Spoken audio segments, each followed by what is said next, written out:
আমাদের হোয়াটসঅ্যাপে যে ফোন নাম্বারটি থাকে সেটি আমাদের অনেক সময় ব্যাংকের সাথে অ্যাটাচ করা থাকে। আমাদের হোয়াটসঅ্যাপে অনবরত অনেক সময় স্প্যাম মেসেজ আসতে থাকে এবং সেই মেসেজটি যদি আমরা ক্লিক করি বা দেখি, সেখান থেকে আমাদের ব্যাংক অ্যাকাউন্ট হ্যাক হয়ে যাওয়ার সম্ভাবনা থাকে বা আমাদের ফোনের কিছু সিক্রেট জিনিসও লিক হয়ে যাওয়ার সম্ভাবনা থাকে।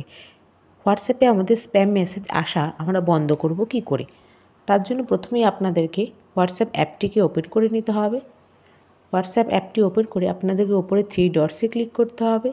দেন আপনাদেরকে সেটিংস অপশানে যেতে হবে। সেটিংস অপশানে গিয়ে আপনাদেরকে প্রাইভেসি অপশানে ক্লিক করতে হবে। প্রাইভেসিতে যাওয়ার পর আপনাদেরকে স্ক্রল করে নিচে আসতে হবে। স্ক্রল করে নিচে আসার পর আপনি অ্যাডভান্স এই অপশানটিতে ক্লিক করতে হবে। অ্যাডভান্সে ক্লিক করার পর ওপরে ফার্স্টে যে অপশানটি আসবে block unknown account, unknown account message, এটিতে আপনাদেরকে ক্লিক করে দিতে হবে।